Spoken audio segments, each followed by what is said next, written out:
Yep.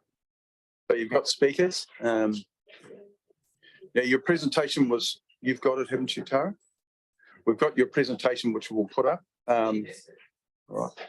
We are constrained for time. So for you to speak, you've got speakers in front of you and there's a button on the left and it should light up red. And you just need to pull it towards you. This one. Yeah. And you need to pull it towards you. Otherwise, we've got some people on Zoom. So over to you. Cool. All right. Well, thank you, first of all, everyone, for having us and for allowing us to have a chat with you about who we are. So we're Nelson Tasman 2050, or we're part of a group.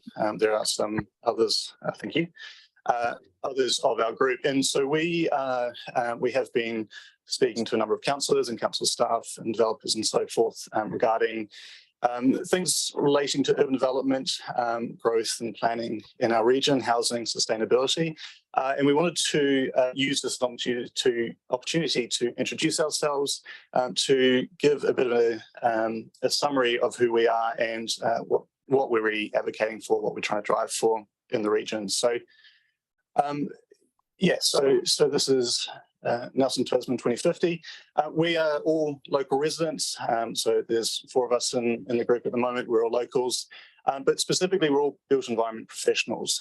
We've got a lot of experience in housing, planning, architecture, design, and we wanted to really bring that together to create a group which is able to advocate for best practice urban planning. We do have some concerns, I think, in terms of the some of the directions in terms of growth and development, and we feel that there are some really key things that can be done to improve our built environment, our built outcomes. So we are all volunteers. We don't get paid for this. We don't. There's nobody that we're working with for this. We are doing this purely from a passion and a desire to get some really good outcomes for the community. We call ourselves Nelson Tasman 2050 because we're looking ahead to the future. You know, what does the region look like by 2050, and how can we make the moves at the moment to get some really good outcomes to our towns, our cities, and generally our region.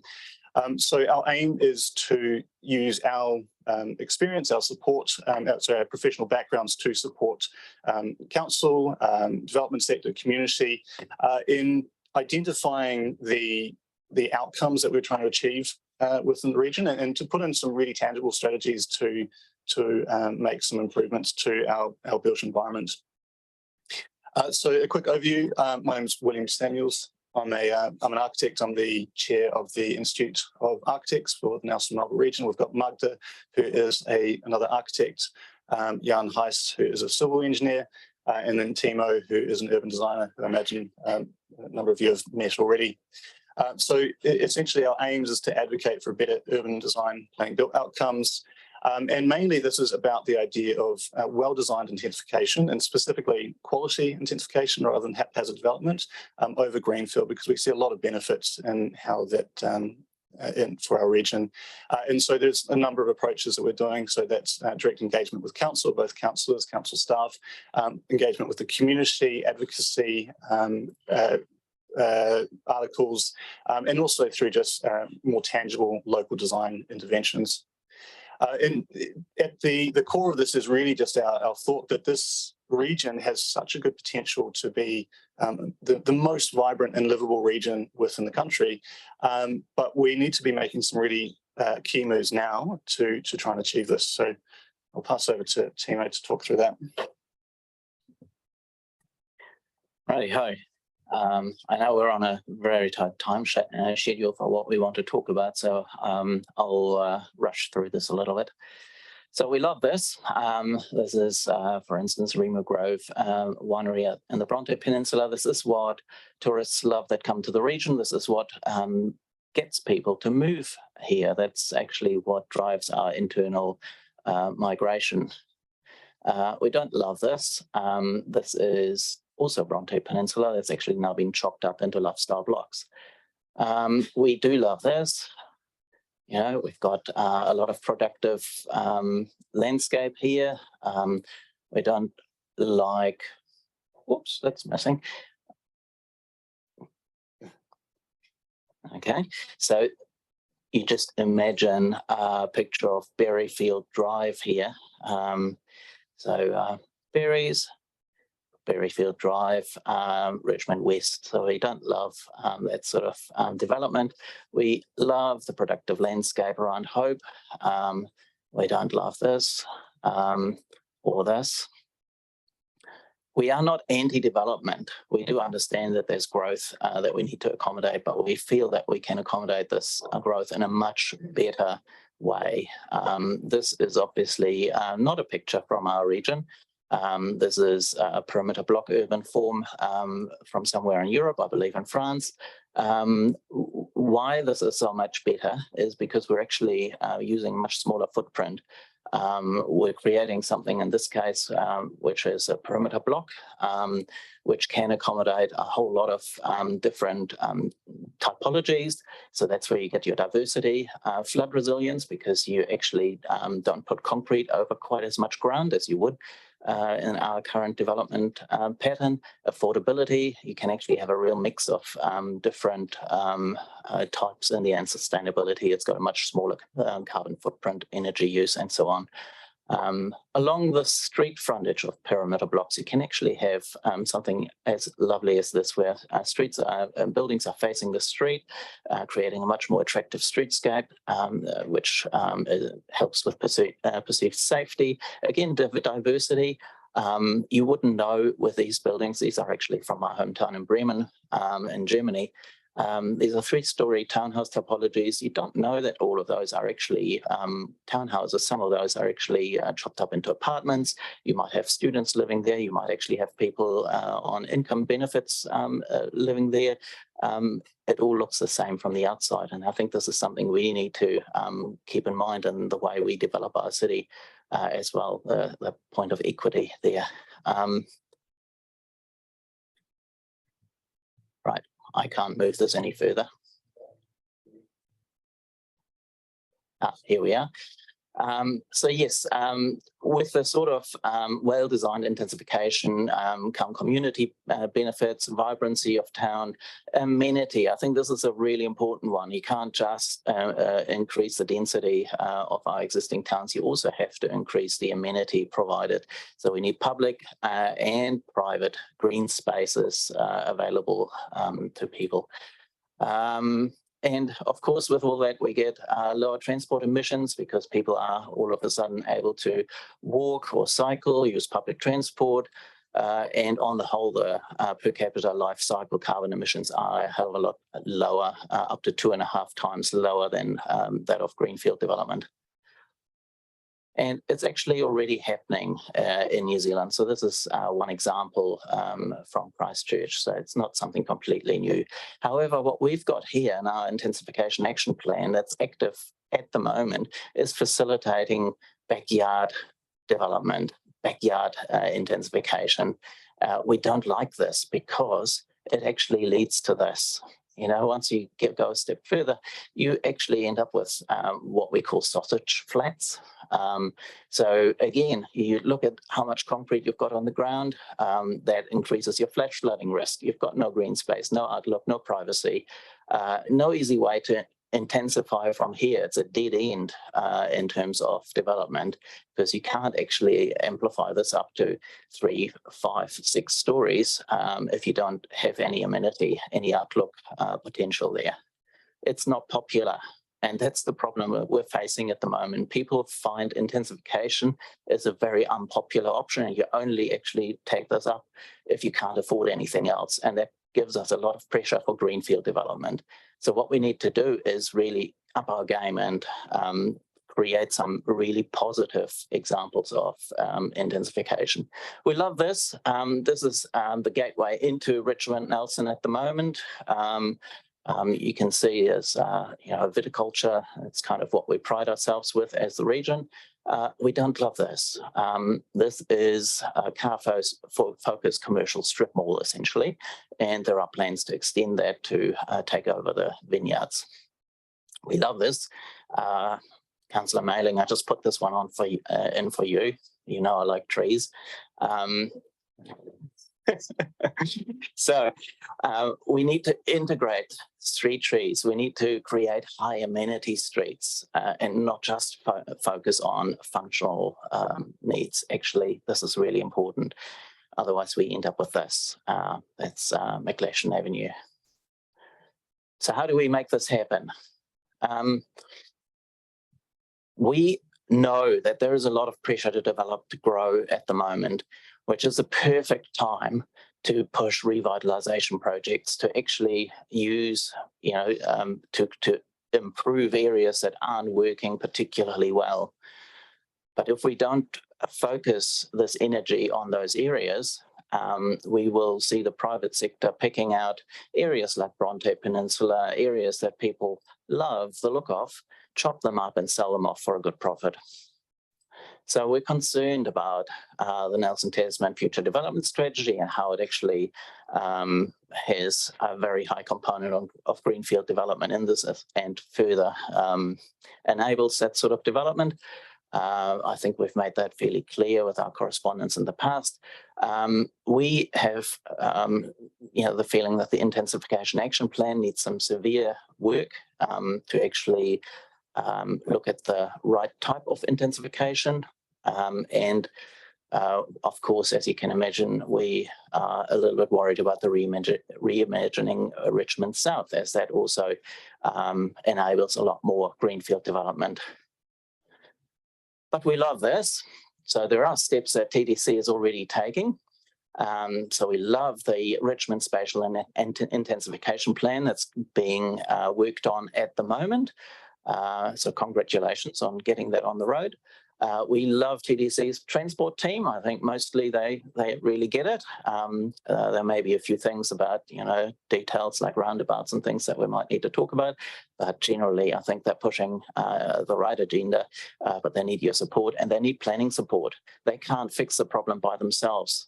They can have as many walking and cycling strategies as they like. As long as we don't have the planning to support it, it's not going to have the effect that we're all hoping for. So we love streets for people, although, not so much the plasticky, very short-lived side of it, but it is starting to push the thinking in the right direction. We love the fact that you guys are looking at a joint urban development agency together with Nelson City Council. I think that is a really good step to get this in the right direction. So, action points. There is the emerging Tasman Environment Plan that's currently in the making. We believe this is a real opportunity for the plan to constrain greenfield development and thereby focusing the development on the brownfield side of things. We think the plan should discourage backyard infill intensification for the reasons already stated, and facilitate well-designed intensification. For that reason, we've actually circulated prior to this meeting to you some planning provisions that we've come up with for Nelson City Council initially, but they are equally valid for you. And those planning provisions, in our view, would facilitate perimeter block urban form, the one that we've actually just discussed previously. We think you urgently need to rework the Intensification Action Plan with more ambitious goals, create some urban design guidelines to direct developers and landowners towards better design outcomes, and fast track investment in high amenity streetscapes. So put those street trees in, not just plastic bollards to give us a safe cycle way. It's actually, creating a desirable streetscape that people want to live in. And engage in spatial master planning of existing urban areas, to create the environment where we can get well-designed intensification in the future.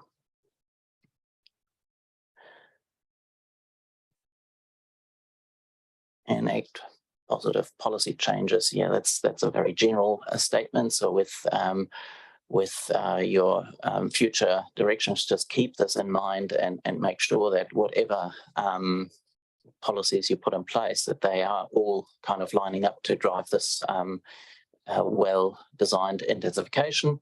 Establish the urban development agency and get it working, and partner with landowners or developers to, or actually possibly even do it yourself, to get some pilot projects up that show how good urban living can actually be. And last but not least, with all of this, your council staff will be working really hard to give you some really good options as to how you could achieve this, but they need support from you as the governance group to actually get the outcomes that we need. So I'll just leave you with that. Well, thanks, Timo. Now, we're a little bit over time, but that's all right. We'll go for a couple of questions. So Councillor Dowler and I think Councillor McKenzie.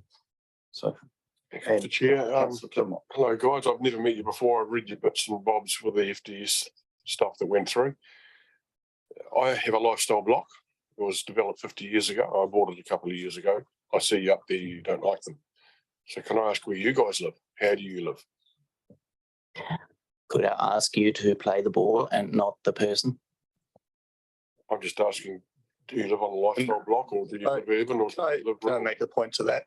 Yeah. I spent a lot of time living in Melbourne, in the inner city, and it was a lifestyle that I really loved.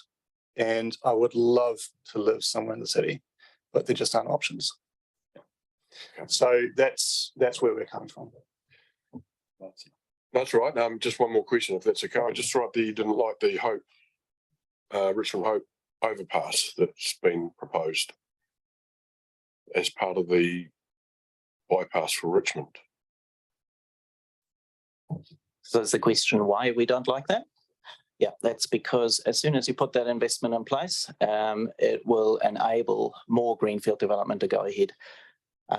It is investment in an outdated traffic mode that will actually enable more car use rather than getting people to utilize other modes of transport. There are actually examples in the world, like I think Wales has just announced a few days ago that they're actually stopping any investment in major roading projects. Problem is getting goods to port, not just people. But anyway, Councillor McKenzie. Yeah, look, thanks very much for coming along today. Really appreciate it. I don't have anything overly profound to say, except for the fact that, I think we'll all be waiting with interest to see what sort of response you get from Minister Parker on the issue that you've raised about the dilemma that councils are in. Because we feel that when we're actually having to make plan changes, of which we've got one later on today. So, I see the PCEs kind of joined in now and yeah, I just can't wait to see what response that you get.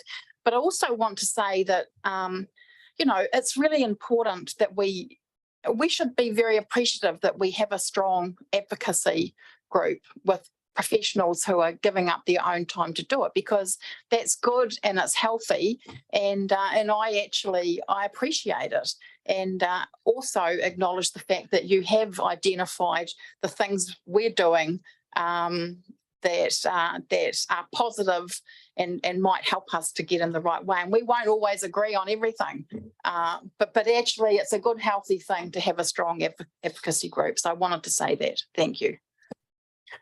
Thank you. Maybe quickly in response to UKIP, yes, we have to get goods to the port. I realise that we do have roads.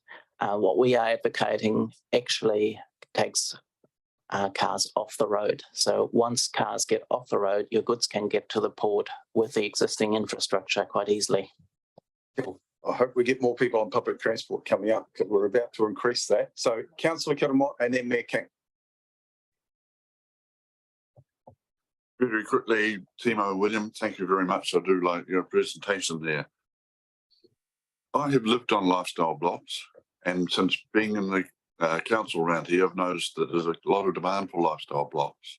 So as we as a group, governance group, have to listen to that also. So that there's a number of people out there saying that we want lifestyle blocks. And so how do we treat your concerns with their concerns? I think what you might be referring to there is obviously the housing preferences survey, which was done a couple of years ago.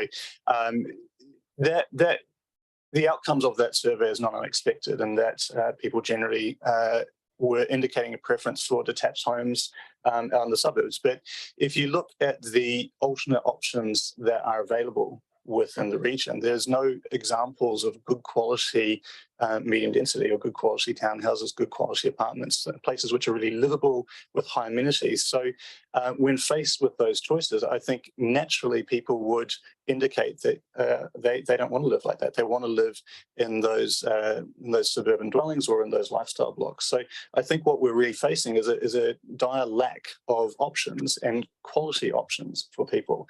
And so what we're proposing is to start moving in a direction which actually creates those housing options and diversity of housing outcomes, both in terms of that typology, but also in terms of things like the affordability, number of rooms, access to local services and so on. There's always going to be people who want lifestyle blocks or who want detached houses, but I think if we have really good examples of alternatives, then that in itself is going to move the market more than just opening up more greenfield development ever would.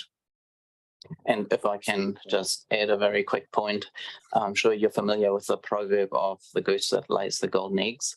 So by chopping up the very goose, we may actually lose that golden egg. All right. Mayor King? Yeah, I've just a couple of questions, or one question really. In terms of Mayor all King, the you're on examples- mute again. Oh, I'm not on mute. I don't know why you can't hear me. Hang on. I don't think your microphone is working. Right, how about that? Oh, how frustrating. Can't hear you, Tim. Right. The rest of us on Zoom can. Yeah, I can hear you, Tim. It's in the room. Okay. Tell them I'm coming through. Well, I know he's coming in. He'll come in. He's coming up. Must be something wrong with his computer or his computer skills, one or the other.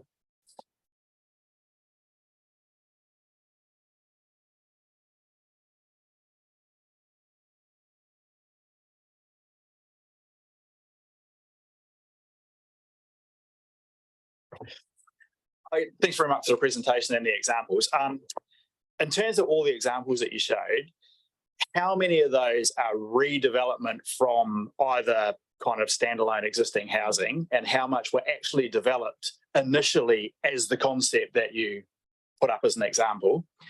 And secondly, if we can achieve those sort of outcomes in a greenfield scenario, is that not a better outcome, potentially a better outcome, if we can demonstrate those really high quality intensive developments in greenfields, because that might be quicker and easier to do than trying to retrofit into existing urban areas? So that's the two questions.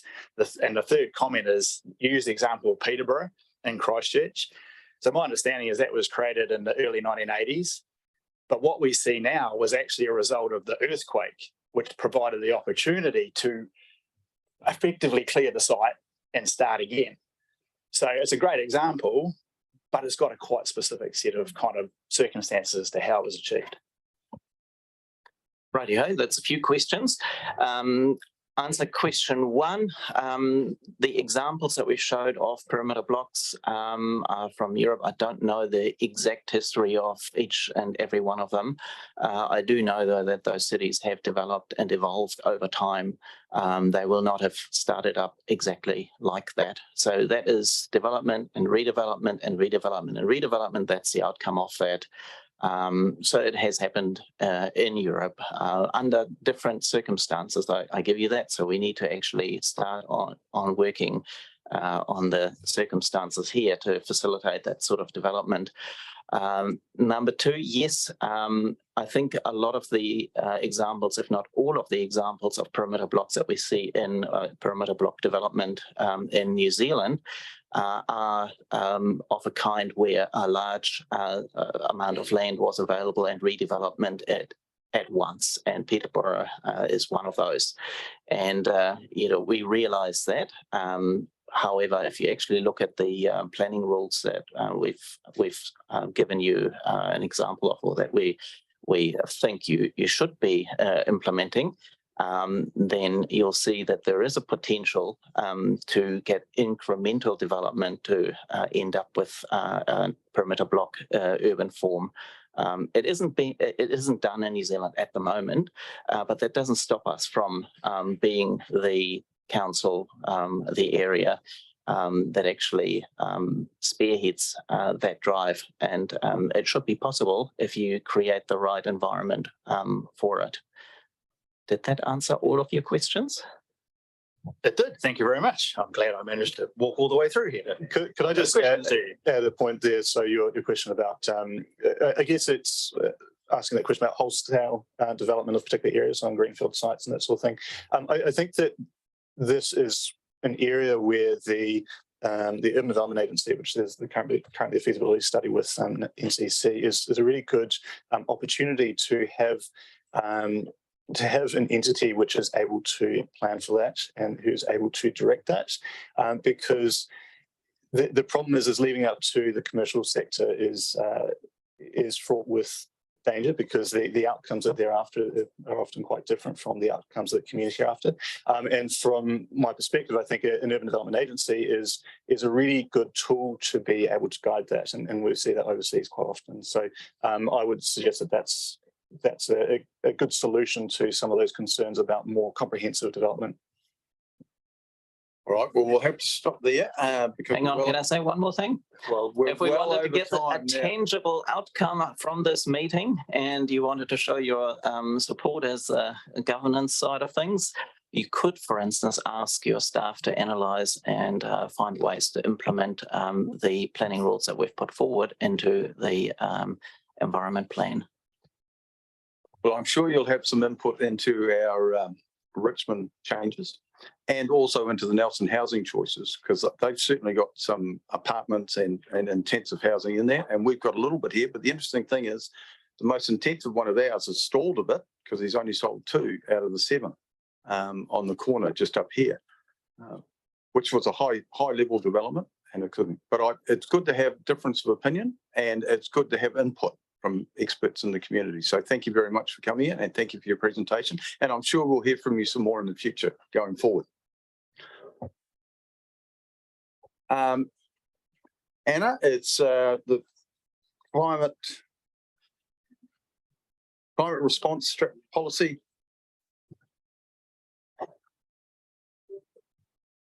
We'll do this report and then break for a cup of tea. We're only a little bit behind time, only a quarter of an hour, so it's not bad. Us with their time. Anna, over to you, Anna. Tēnā koutou, councillors. So for this report, we'll take it as read, just to point out that the resolutions are asking you to adopt an internal policy for our Tasman climate response and resilience policy for guiding elected members and staff and contractors, and agreeing to release our draft climate response strategy and action plan for public feedback during long-term plan early engagement. I'm happy to take questions. Thank you. Well, I'm sure there's some questions around the table. Councillor Kilmore, you're first. Thank you, Anna. When I first joined this organisation, this was your climate action plan. 10 pages. What you've done and what the staff have done is absolutely brilliant. And if you take it on to your staff, that I thoroughly enjoyed reading it last night. I'm sorry, I should have been a bit earlier. But what you've done is very, very huge steps up. And thank you very much. If I can respond, thank you. And it's been really great having our new senior climate change policy advisor, Barbara, on board, because she's really upped the game. So it's been great. Thank you. Other questions around the table? I've got it on page 17. Right, so I've got Councillor Butler is happy to move. Have you got any comments? Thank you, Anna and Barbara. I just looking at 4.6 and incorporating climate change considerations and key decisions, programs and business cases. I'm just wondering how far that goes. Is that does that extend to consents as well, resource consents for building projects? You know, it's just a bit vague as to how, you know, the extent of it. Through the I chair. mean, you may not know that yet, but Yes, through the chair, in our next report, we refer to the guidance that government's provided now for consent staff on implementing, because now they have to implement the National Adaptation Plan and Emissions Reduction Plan. So that guidance is now out. I think the RMA changes that came into effect in November last year, that's what that guidance relates to, and so it flows through to consents in that way. Yeah. Yes. Yeah, just to add on that, so that the strategy shows the mainstreaming of climate change consideration. As Anna said, the RMI clearly dictates more detailed type of mainstreaming of certain consideration, which is not part of the strategy. And we will be pretty much going from at strategic level, policies, plans, and other type of considerations that we're going to be doing. So I'm happy to move. Right. Councillor McKenzie? Yeah, just one little question. When I was reading the documentation and I'm reading in our principles that we will support a just transition. And so I'm reading that and I'm going, oh, I'm not sure I understand exactly what a just transition means. And then I see in their principles, we then go on to say that people are empowered to participate and that our responses don't have inequitable effects on people. Is that the definition of just transition, or does it have its own definition? yes, that's exactly the definition, which comes from government national type of policy that is being written in the last year, and is actually being developed in order to present the draft of the adaptation climate change plan act. Yeah, so it's just a transition that has been developed through the guidelines of government, and before that, it's the same type of concept that has been taken internationally. So, okay, no, thank you. I've got that. I just think the way that it's worded, comma, should be that is to that ensure. is, yeah. So it's, yeah, got it. Thanks. Yeah, we can. Thank you, Mr. Chair. I was just looking at Councillor Hill and going, do I go there? And I might not go there yet. So thank you for the report. I just have a question. It's around 4.6 again, in terms of what is the capacity of the current team to actually provide advice and reports on key decisions, programs, and the other bit. So it's a nice statement, but is it possible? That's the first question. Yeah. So we already have an internal guidance document for report writers for staff, but I don't know that people have been using it very much. So one of our things that we want to do is actually start like maybe doing some training videos and actually work one-on-one with staff for ensuring that that is into their report. Now that we've got the two of us, we've expanded our capacity a little, but also Barbara's going to be working on guidance for elected members also. So I don't know if you want to say anything more about that. Or Yes, yeah, so that it's a good question. Capacity can always be expanded, clearly. So at the moment, we're a team of 3, myself, Anna, and Neil Lindsay, that is working around climate change mitigation together with Anna as well. And certainly because, especially after Cyclone Gabrielle, we need to look into that direction and how to strengthen this team. But I do come from a background of climate change mainstreaming in different organizations and different types of places. And so that, yes, there are already guidelines that Anna had developed a while back for technical staff, and we are in the process of developing climate change guidelines for you as well, in order to be able to capture the sentiments of our community, and they're therefore working with us and us with them in order to build a more resilient type of Tasman. And the other one's just a little one.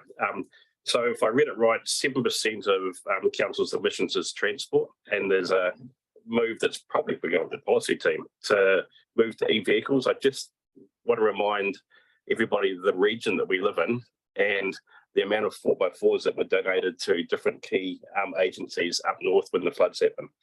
So absolutely for mainstream vehicles, but don't restrict our ability to go into places where 4x4s are a necessity.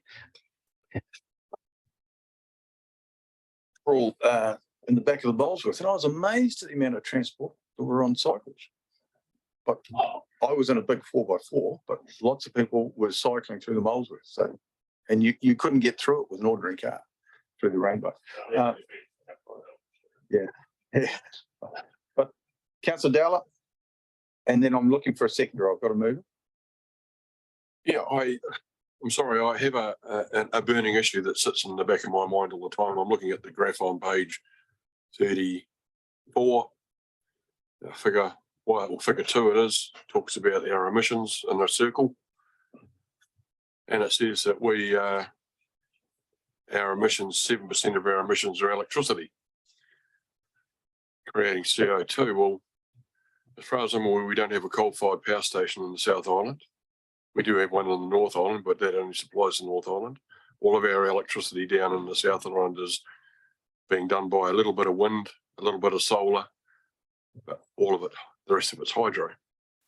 So how do we get 7% of CO2 emission out of that?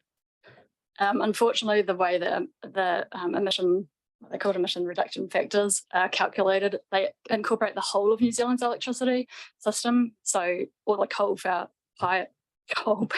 stuff is added into that.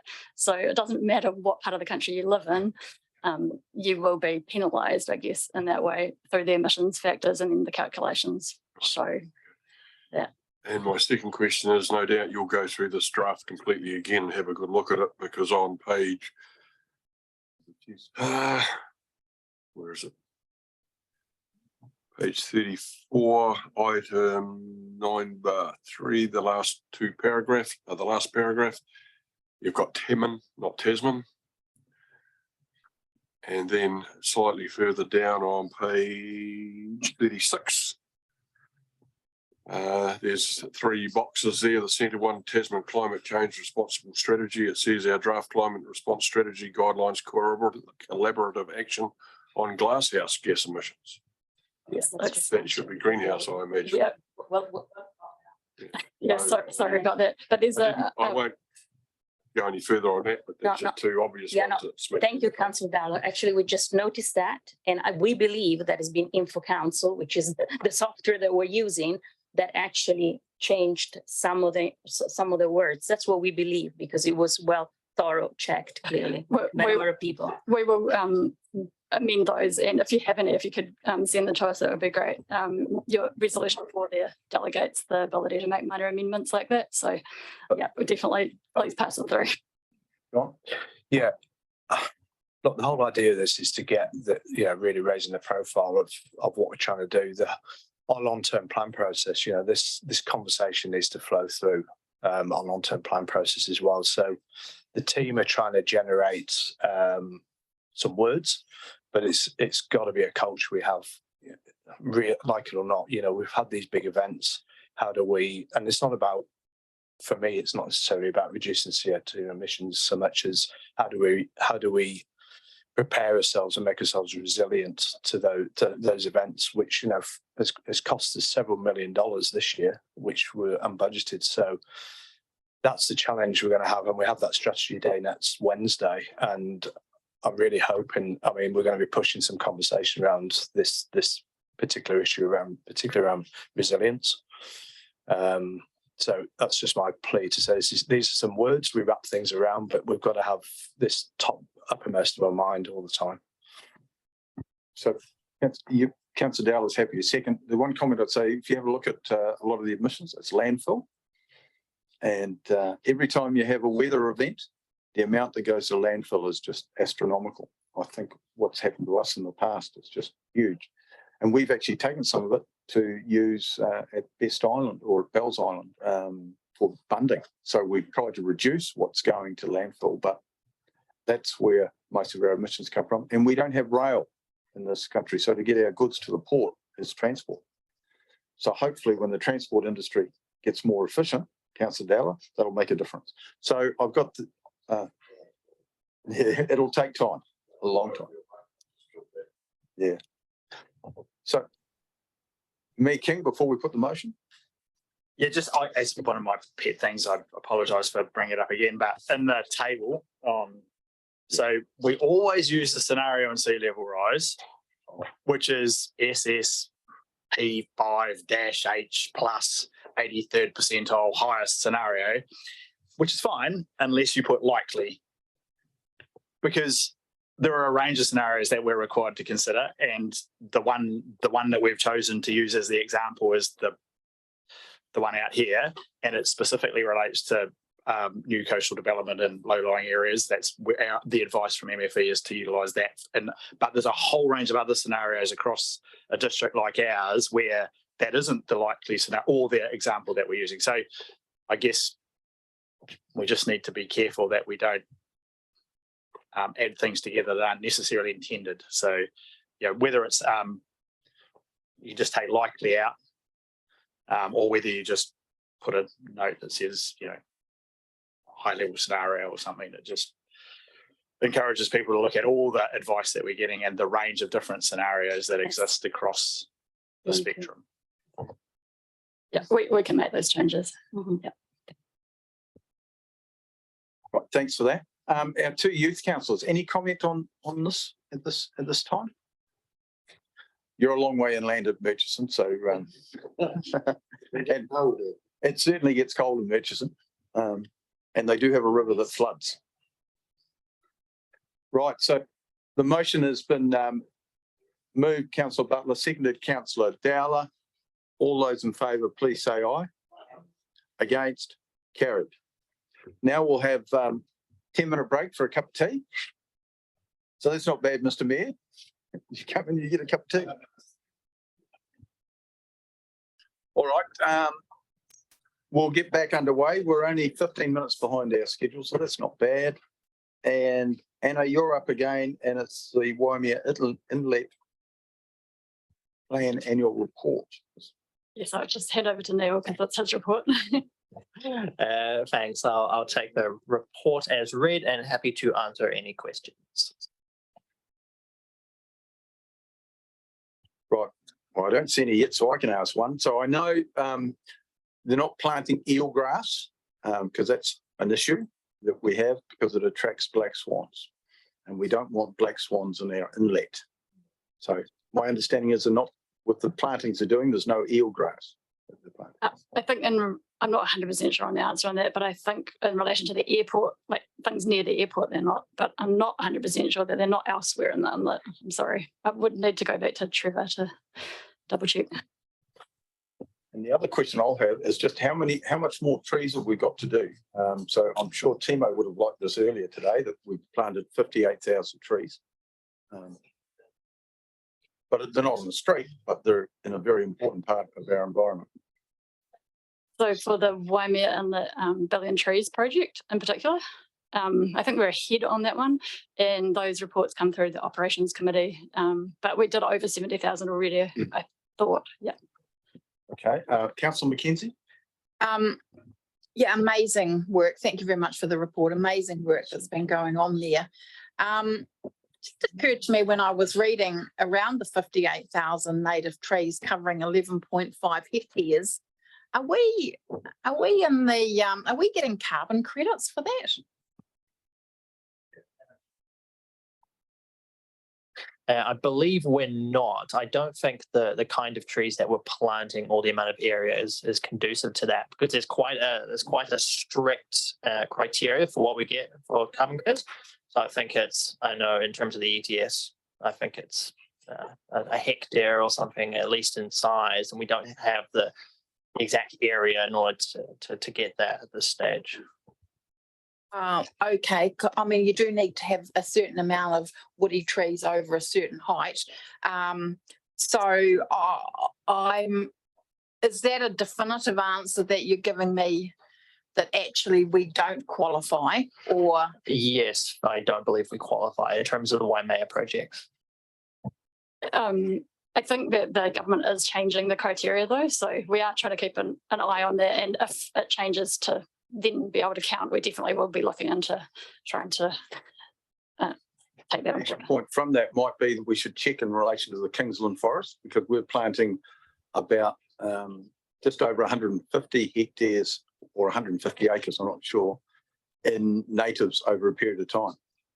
And we've cut down the pines and we're replanting in natives, so we need to make sure that we're getting those.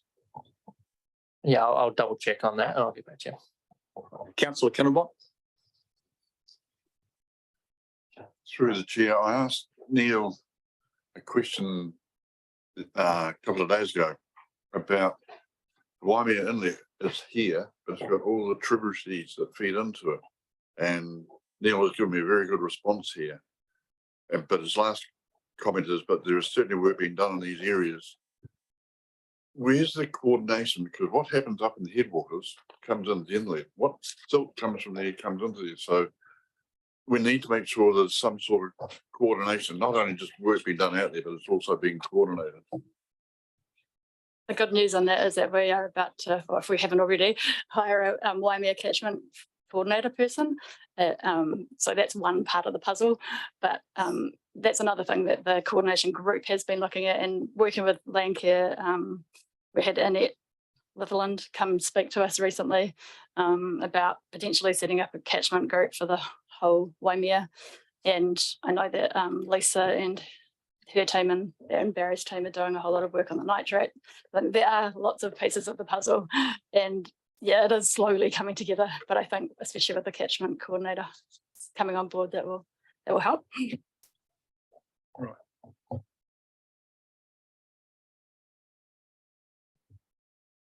No, I didn't put my hand up, but I'm happy to say something. Quietly, really. Look, I've working with the Waimea Inlet, I'd like to acknowledge the massive amount of work that is actually undertaken, and most of it, I think, is volunteer. And I think we need to acknowledge the massive amount of work. I think the Environmental Trust that recently won an award at the Nelson Tasman Business Awards, was it $700,000 worth of volunteer person hours. It's significant, and I doubt they capture enough of it. So I just wanted to, and I'm blown away by the amount of work that I've seen spoken about at some of these meetings. So I personally would like to acknowledge the volunteer working effort that has gone into that, because we cannot do this without them.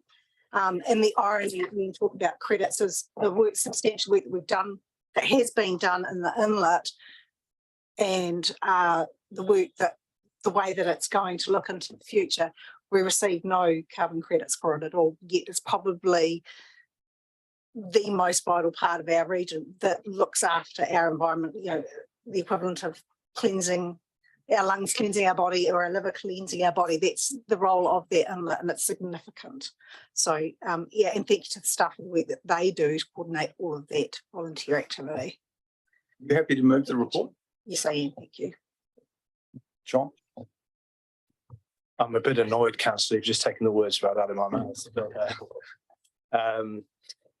yeah, I think, you know, everyone involved in this needs to be massive congratulations. And in terms of the outcome trying to be achieved, Neil, you know, are we seeing a change in the quality of the inlet in terms of the water, etc.? So Trevor would be the man. Trevor James does the estuary monitoring, and it's, yeah, I think that we are slowly seeing a difference, and definitely the edges of the inlet, the riparian margins are changing significantly faster than we ever dreamed when we first put this action plan, the original version of the action plan, together. So yeah, getting that, I think that's 2.6 million of government funding has really boosted that. So it's changing faster than we thought. But improving our urban streams is part of that as well going forward. And I've certainly seen some cleaning up in the area of our urban streams around Beach Road and some of the areas there that didn't look too pretty, and they look a lot tidier than they've been for a while. So, any other questions? I've got a mover. Have I got a seconder? See, are you happy? Yes, I'm happy. All right. So Councillor Ellis has moved it and seconded Councillor Butler. All those in favour, please say aye. Against? Carried. Now we've got, you need to stay there. And this is the climate change update. Okay, hello again. So again, we'll take our report as read and happy to answer questions. So this starts on page 75. Questions around the table. All right,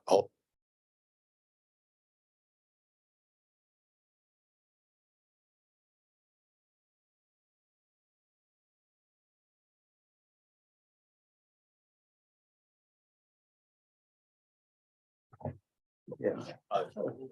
I'm gonna, yeah, I think we might just move on to the, well, no, I think that's not, I mean, that's just an opinion, right? So I don't think that's particularly fair on our team. All right. Yeah, I think I can formulate that into a more objective question. And that is, I'm aware that Climate Forum are planning a program called the JUMP program.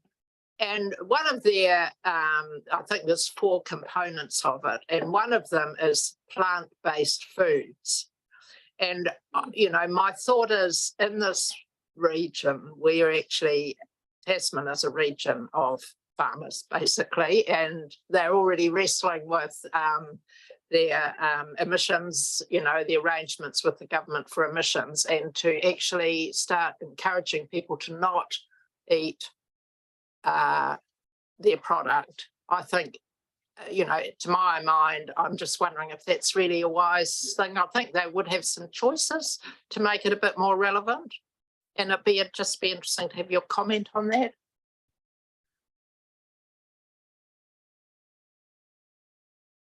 We've got a couple of farmers. I think, I think we're asking our team opinion. I think, sorry, my advice is perhaps if we maybe just stick to the questions around the specifics in the report, that might just help our team a little bit. You can see some. Look, my experience of that group is really incredibly well-meaning, right? And we've all got opinions on things and want to do things differently, and that's the power of community. And our team are part of that, aren't you? But it's not led by our team. So, yeah. Well, some people that would like us to eat less meat, and certainly that, but we are an efficient producer of meat in this country. So, Councillor Butler, if I may just say about the Take the Jump. Take the Jump campaign is a British campaign that was declined, pretty much copy and paste and put into New Zealand. And they're in the process of adapting that campaign to be a little bit more relevant for us. Sorry. And so that is a great initiative, but clearly it's like you said, it's more of a certain type of reality. And so it will be incumbent with us as in collaboration with Nelson Climate Forum to just make it more relevant to our region and our reality, if that answers your question. Yeah. Thank you very much. Councillor Dowler. Yeah, I'm not going to let it die.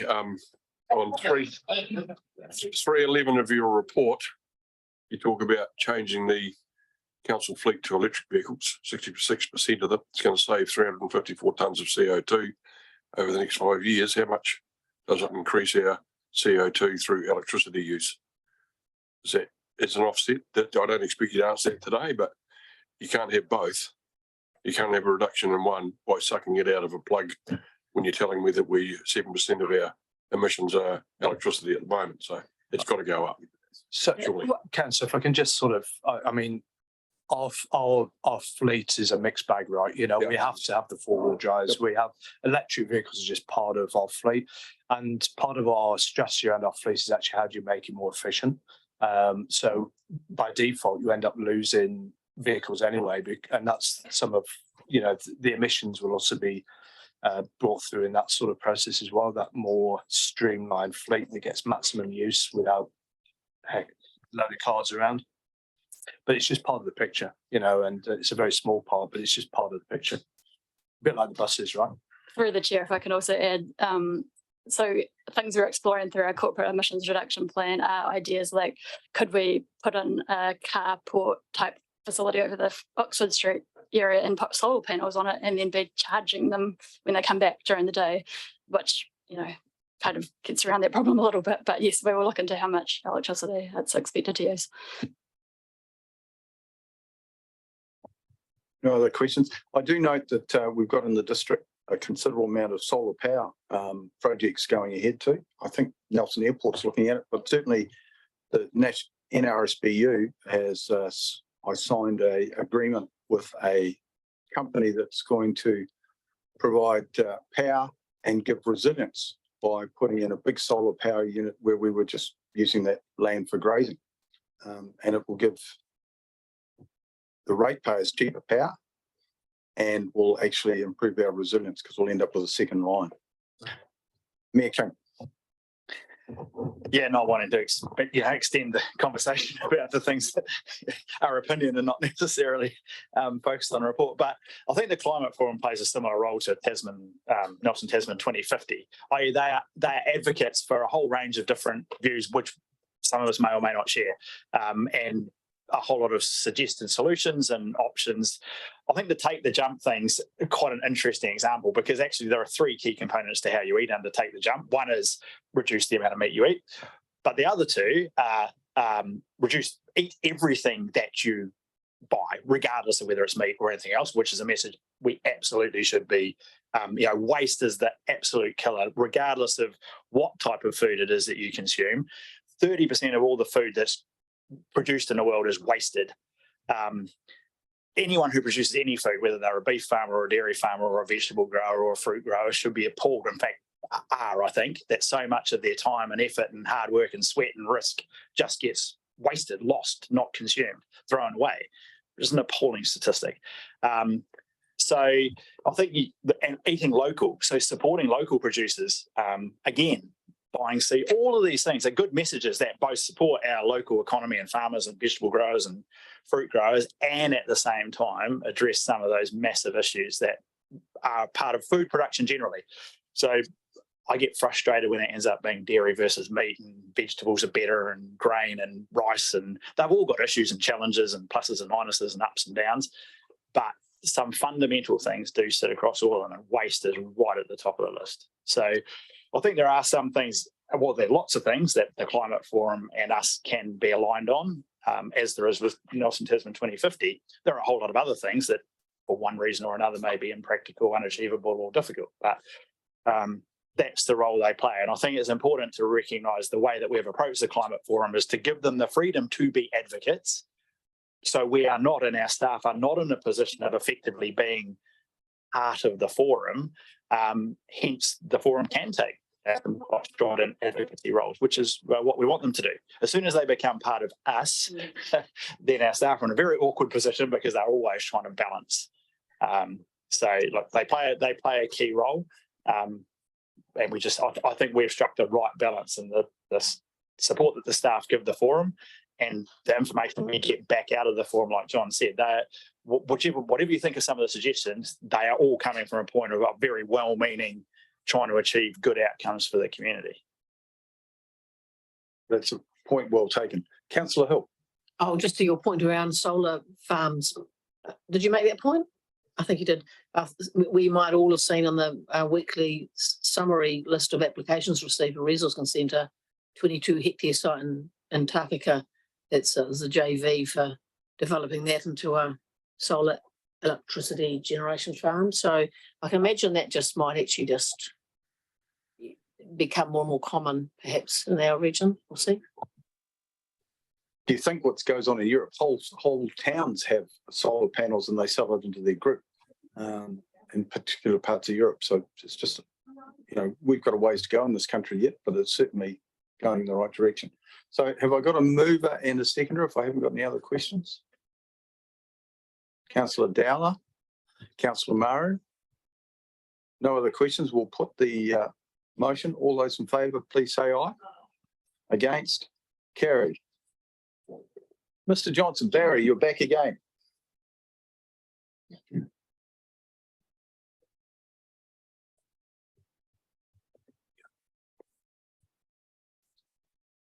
Yeah. Oh, I'm aware of it, so it's all right. So this report is just from Barry because Dwayne's not doing one for this meeting. He's got a whole lot of new staff that have only arrived in the last few weeks, and it wasn't appropriate for them to do a report at this stage. Okay. Yeah, and we got that okay through the manager and myself long beforehand, a couple of weeks ago. So Barry. Yes, it is just a noting report. Look, there's a number of things that I've summarised there in terms of the current work program for the environmental policy team. So I'm happy to take questions on any of it. I'll take it as read. Thank you. And what you can say is there is a lot going on.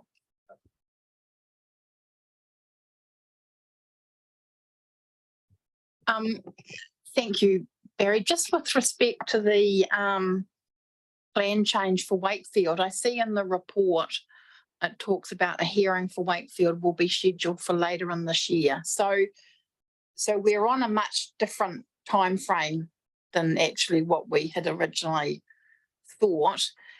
So how are we keeping people who have already made submissions on the plan change informed of the timeframes? I'll have to get back to you on that. There's a bit of discussion between the developer. We've asked, hearing panels asked for more information, or staff have asked for more information, sorry. So we're waiting for that information from the landowner / developer. And once we've received that, then I think we're in a position to set a date for a hearing. But in terms of other submitters, I'll get back to you on that one. Okay, and the reason I'm raising it is because I do get asked by people in the community who have submitted, so it would be good to keep them informed. Thank you. We were also waiting for the transport report, as I understand it, and we lost a staff member. Yeah, that's right. And we've got one of our staff went to Nelson, and now someone has come to us from Nelson. So you have a transport planner who's doing the work now, as I understand it. So just because there's a key component of that plan change is the transport report, and we can't hear it until we get that. Councillor Murray. Thank you, Mr. Chair. Just Barry, on page 4.13, so the Port Motueka strategic plan. Will there be consecutive consultation with the port users group? Because I read some commentary that didn't quite go to schedule or plan. So will it be ongoing, or is that the only consultation that will take place with that group? There will be ongoing discussions. So there's been one initial meeting with a number of groups, including the port users group. So that was very much an initial meeting, and with these working groups, the first one's usually that storming, norming time of phase. Once we get into the work, and a few more iterations. Right, thank you. So it's really important that group's really engaged in this. Yeah, I wonder if I could just look. One of the challenges we've got is we absolutely need to talk to people and consult. Barry's team, and I don't see this lightly, is under massive pressure. And you heard that this morning with that other issue that we discussed. Those sorts of things divert our attention a little bit. So look, we're going to drop the ball sometimes, but we try our best to talk to as many people and keep them engaged and understanding what's going on. We've got a great comms team, which we work closely with. But there will be times where we miss it, and if we do miss it, it'd be really good if we got a nudge, like I'm suggesting you're nudging us now, but give us a nudge if you hear anything. Deputy Mayor Brian. Chairman Barry, just wondering if I could ask you around the whole of plan review and the TEP process feedback at the moment.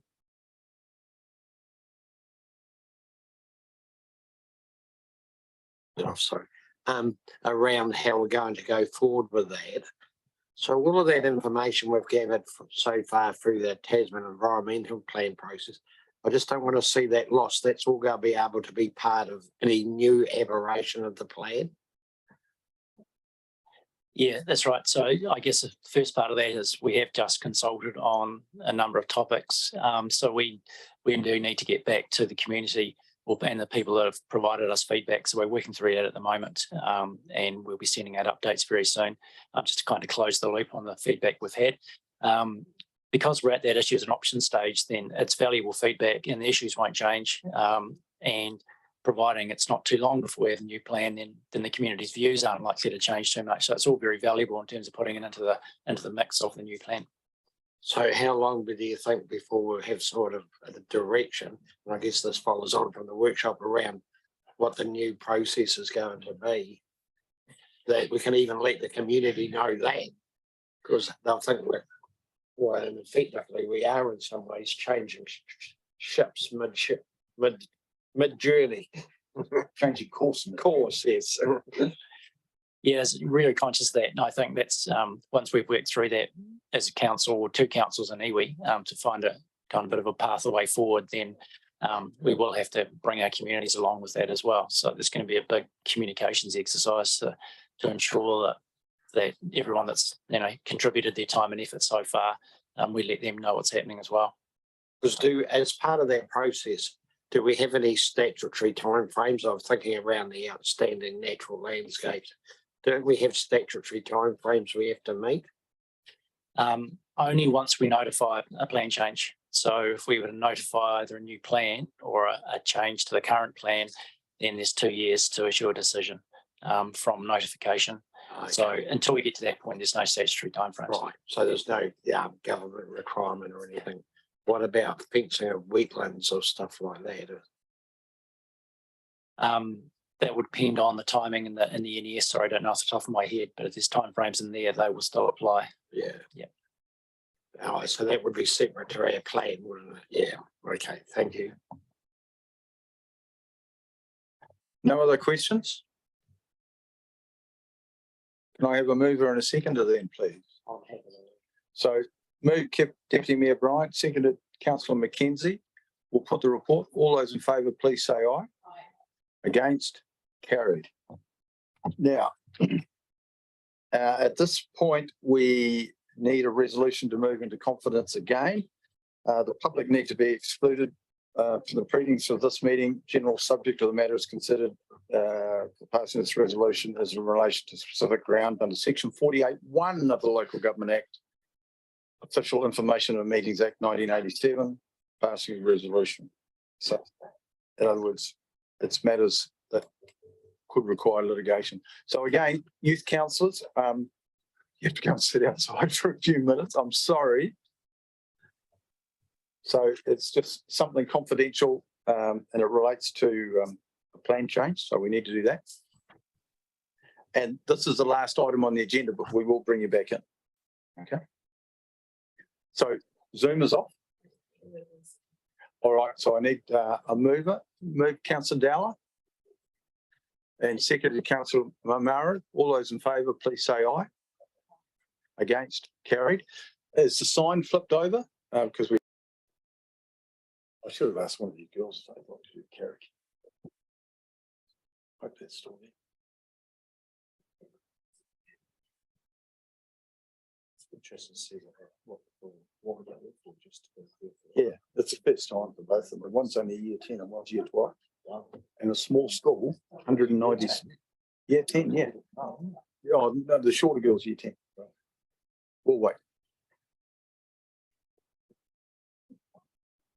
Have they lost?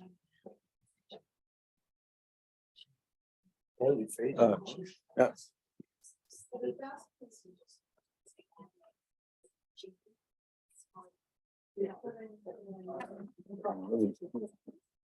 We then go straight on to the code. Oh, that would probably lunch. Yeah, we'll have lunch.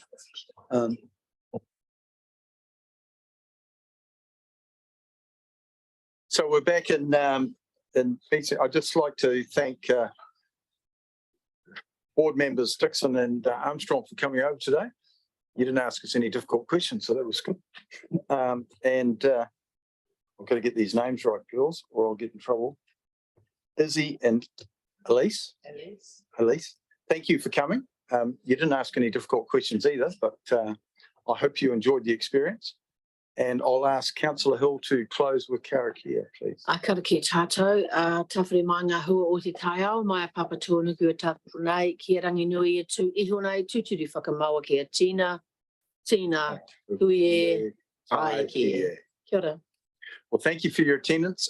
We've got something at 1, as I understand it.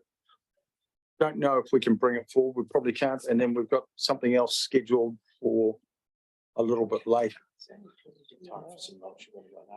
Yeah, now. So, well, you've got an hour and 20, so you've got a bit longer for lunch. You can walk a bit further. It's just Optus stuff, isn't it? Yeah. Hey, well done. Pardon? We could. I don't ask. We need to talk to the mayor to see, because he needs to lead it.